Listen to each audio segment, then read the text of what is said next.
আমরা এবার প্রস্তুতি নিচ্ছি পরের মিশনের জন্য। ইতিমধ্যে আমরা অনেক মাছ ধরেছি, সেগুলো আমি দেখাবো। দেখেন নেট জাল দিয়ে গ্রামের পুকুরে কীভাবে মাছ ধরতে হয় এবং সেই মাছ ধরলে কি যে ভালো লাগে।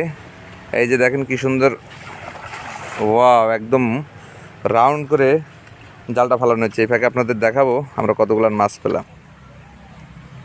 এই দেখেন আমাদের প্যাকেটে ভরে গেছে মাছে।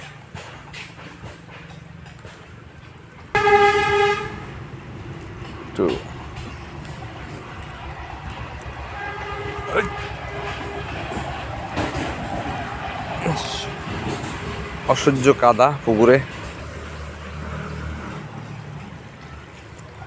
মনে হচ্ছে মাছ রয়েছে।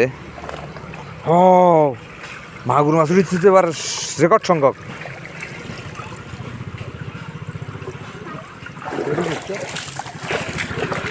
আরে আরে মাগুর মাছ ধরা পড়েছে রে, মাগুর মাছ। দর্শক বিন্দু দেখেন কতগুলো মাছ ধরা পড়েছে বারা জালে। কোনটা বেরিয়ে যাচ্ছে? ও ধোয়া লাগবে না, মাছ ছাড়াই দাও, আমি প্যাকেট দিনবান।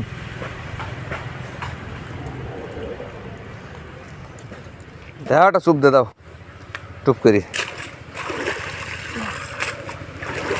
এই যে দেখেন একদম দেশি মাগুর এখানে খসখস খসখস করছে।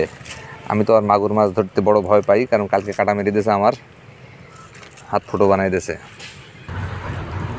এই যে দেখেন মাছ, হ্যাঁ যাস নি। এই যে একটা মাগুর মাছ পাওয়া গেছে। এই যে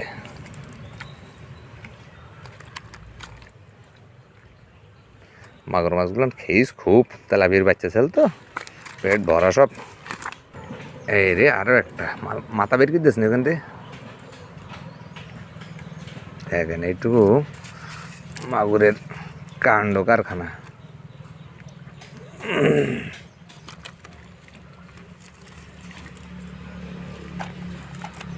এই যে একটা মাছ, আরো একটা মাগুর আছে ওর ভিতরে। ও রেকর্ড সংখ্যক মাগুর ধরা পড়লে পারা। আসলে মাগুর মাছ এইভাবে জাল দিয়ে ধরা খুব কষ্টের ব্যাপার, কারণ ওরা কাদার মধ্যে থাকে তো।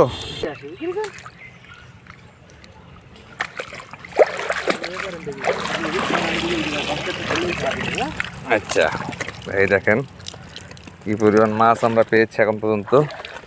সর্বশেষ আরও একটা জাল মেরে নেওয়া হচ্ছে। এই যে অসাধারণভাবে একটা জাল কিন্তু ফালানো হয়েছে।